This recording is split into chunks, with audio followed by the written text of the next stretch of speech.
It's just designed to eventually transfer all wealth into the hands of those who issue the money. And when you look at the price of gold and you look at an ounce of gold, what you could buy from an ounce of gold 100 years ago, you could walk into a shop, you could buy a suit and a hat and a coat and a pair of shoes with 1 ounce of gold, and that would cost you about $1.50 100 years ago, $1.50 or $3 or something for something like that, And that was the value of an ounce of gold. And now you can walk into a shop with an ounce of gold, you can still buy exactly the same things, a suit and a hat and a coat and a pair of shoes for an ounce of gold, but that'll cost you $1,500 to buy in currency. That's how much the currency has lost value. It isn't that everything's gone up in value. Nothing's gone up in value. You can still buy the same now with an ounce of gold as what you could then. But the currency, the fiat currency, has lost all its value simply because the amount of it that's now in circulation. And people might ask, well, if it's backed by gold, if it's backed by anything at all, how come there could be so much of it in circulation? And it's created when people take out loans. Money's created as debt, and then it's put in circulation. And it's an interest-based system, and the principle's only ever created, not the interest. So everyone's got to run around trying to find the interest that doesn't exist. And so everybody's got to rip everybody off. So eventually they get thrown on the trash heap. More homeless, more homeless, more homeless. And eventually most of society becomes homeless. You end up with the Fabian principle of two-class society, the elites and the workers. Everyone's controlled by debt, and that's it. We've got it. Game, set, and match. We won the chess game. And that's what it is. It's kind of like a big game to them. And people need to wake up to what's going on and realise that we just don't need this money system at all. Sure, we probably need money, something that we can pass around to trade to each other. Seashells, buttons, Smarties, M&M's. I don't care. Whatever it is, I don't particularly need the stuff or want the stuff. But if people do, fair enough. But get rid of the interest on it. Yeah, the interest. I mean, the concept of usury has been around for a long time, and it's quite repugnant that people can literally profit off other people's backs without doing anything apart from being cunning. I mean, just to go into a bit more detail of this practice of usury, where does its roots lie, and where is it today? Well, usury actually has its roots in the Judaic religious system. I mean, it goes way back to biblical times. This is when Christ overturned the tables of the money changers. That was because of them changing the money and putting interest on money. So the Judaic system is the only system that actually allowed usury, and that's why a lot of people have this thing about the Jews and all this sort of stuff. And I'm not saying anything wrong with the Jews. I'm simply saying that's where it all comes from. And interesting thing about the whole biblical story of that, and as I said, I'm not religious, but it's interesting to note that Christ was doing okay. He was speaking out against the government. He was stirring up a lot of public opinion, and he was doing okay. Nothing was a problem. And then he went into the temple and he overturned the tables of the money changers and started to mess with the monetary system. And he was dead within a week once he did that. So that's an interesting little part about that. But I mean, a lot of the problem people have with the Judaic system and people's hate of the Jews, if you will, is simply because of the usurious system, the usurious-based monetary system. But you find that the people that are actually imposing that, most of them aren't actually Jews. Most of them are actually Khazarians. They're Ashkenazis that took on the Jewish faith back in the 3rd century, and they're sort of masquerading as Jews, and the actual Jews are the scapegoats in the whole thing, really. Well, that's why the word anti-Semitism holds no weight, really, because the majority of the Jewish population are Semitic. Yeah, I know. They're not Semitic. They're Ashkenazis. They're Western Europeans, and so. And it's the favourite threat, isn't it? From any kind of truth seeking. Yeah, well, they use that. They use all of that, and use the real Jews as as their shield. And it is the real Jews and the real Semitic Jews who actually cop all the brunt of hatred from the world, when they're the innocent victims as much as everybody else. Well, they're even persecuted in their own country. I mean, it is a highly segregated and racist state, Israel. Yeah, and apparently, absolutely. the black Semitic original Sephardic Jews are the bottom of the table, really, for everything in terms of allocating houses, social policy, education. Yeah, and absolutely, and they're the real ones. They're the real people. They're the ones who are the persecuted. I Mm. mean, really, I mean, the rest of it is just. I mean, I look at Israel and I think it's just a big weapons lab for the Rothschild family. Really, I mean that's all Yeah. it is. It's like a private estate run by the Rothschilds, and it's run by Western Europeans who are masquerading as Jews, and the real Jews are really copying a lot of bad stuff from it, and all what's going on in Palestine and all of this sort of stuff. It's the problem isn't the Jews, it's the Ashkenazis, and that's we might get into trouble for talking about that. We might be anti-Semitic for talking about this. Not at all. Not at all. Yeah, but Like, it's an like you say, it's not anti-Semitism because I'm yeah, actually defending Semitism. yeah. The people who are doing it are simply masquerading. It's basically a criminal cabal, a Mm, Zionist criminal cabal. mm. Well, I mean, there's a huge movement within Israel of Israeli people who are actually standing up, for what is happening, in terms of the slaughter, really. So, yeah, I mean, but the problem is that the media aren't showing this. So there is a lot of positive things happening in Israel at the moment. Well, that's good. I mean, the question you really have to ask these people is, do you believe Palestine has a right to exist? Mm, yeah. Well, it's obviously a very controversial issue, isn't it? But again, that goes back to maybe the Balfour Agreement in terms of an agenda and a plan. But the Rothschild family are people that I wanted to sort of, tell some of our viewers who are new into this, because apparently I've heard that they hold more than half the world's wealth. I don't know if you know anything about that. Well, when you look at it, I mean, the whole banking system, the whole banking cartel is basically run by the Rothschilds. If you want to go back to the Illuminati plan in 1776, they had the meeting in 1773 with Adam Weishaupt.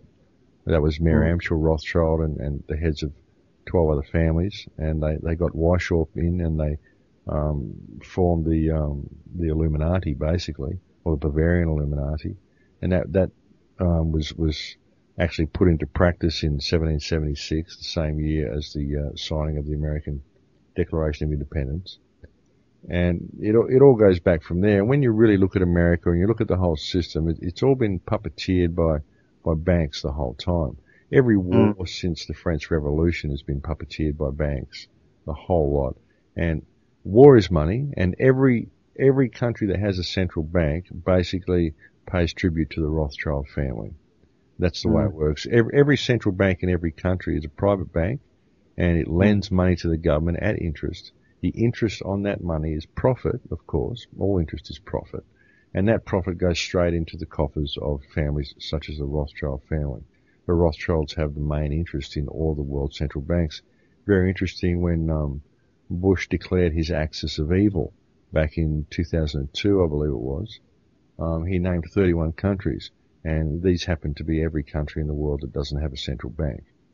That's what the whole war on terror is about. It's about going out and imposing a central banking system around the entire globe, because Mm. once you have the central banks in place, then you control the government, you control the people, and that's it. You own the country. That's the way it works. Well, what's that famous quote by Mayer Rothschild regarding the economy and finance that you've mentioned before? I care not what puppet sits upon the throne. The man who controls England is the man who controls the money supply, and I Mm. control the money supply. And that's what it really comes down to.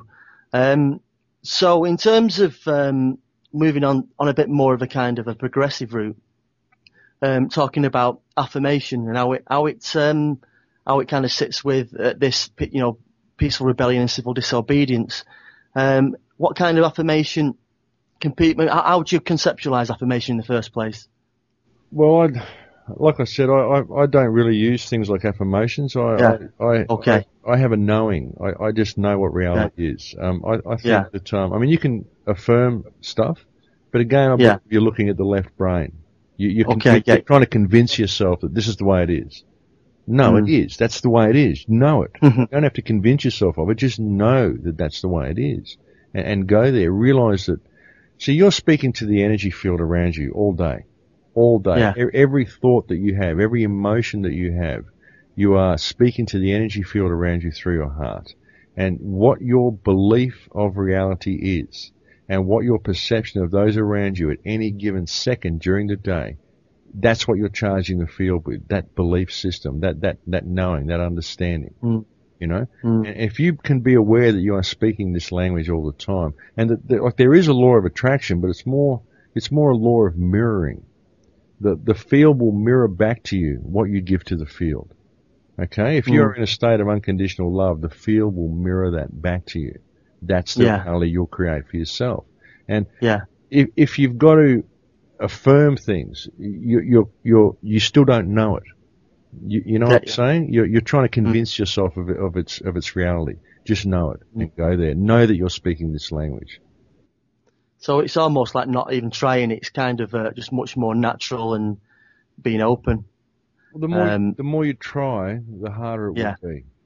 Yeah, which is obviously one of the concepts of Buddhism. You know, it's just sort of that natural state, I suppose. Well, it's finding the state of Dharma. It's as I was talking about before, the cosmic principle of Dharma. Do you understand Dharma? Well, obviously, karma is something that's repeated over and over again until you get to a point where you're in a knowingness. Is that correct? Well, yeah, but Dharma. I'm not saying karma.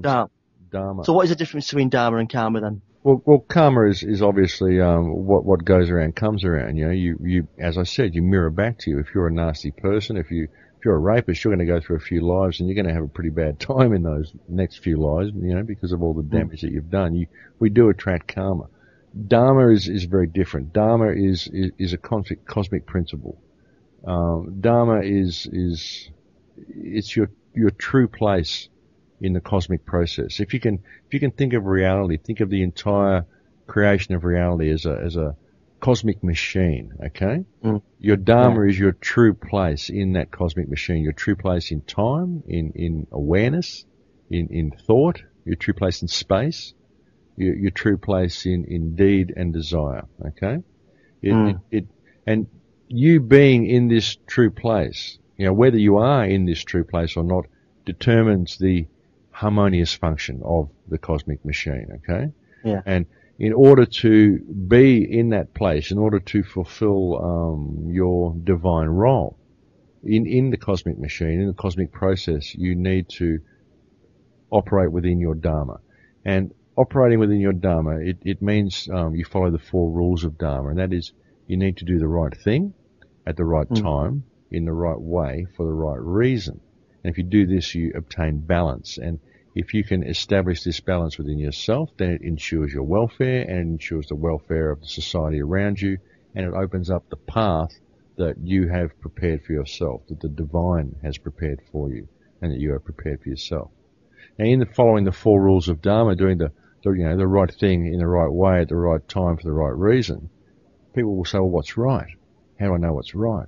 Well, what you do is you operate within the one law, and you follow the path of the heart. You know, if you're operating within the one law and you're serving the creation for the good of the creation, you know, for the Creator, not for yourself, but for the Creator, not being a doorway, not a doormat, but not serving yourself at the expense of others. You know, serving that line of balance, serving the creation. That's what's right, and that's it. It's really that simple. So that's the whole thing. I believe that's the key to it all. So in being this and doing this, it would automatically lead to civil disobedience. Well, if people were operating within Dharma, if people were operating and doing the right thing in the right way at the right time for the right reason, if they were looking at people around them and seeing themselves in there, they would realize that most of the laws and legislation, well, most of the, not laws, but legislation that's put in place is preventing them from doing that. Most of it's designed to create division. Most of it are not laws. Laws are simply, you know, you don't kill, you don't maim, you don't destroy, you know, common law. All this other stuff, all these legislations, keep off the grass, don't park here, pay your taxes, you know, don't wear pink on a Thursday. I mean, this is ridiculous, all this stuff that they put in place. We don't have to do any of this stuff.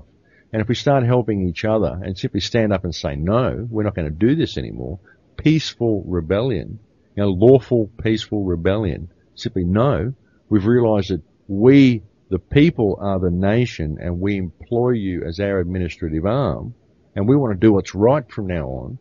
I mean, really, that would be a natural course of events.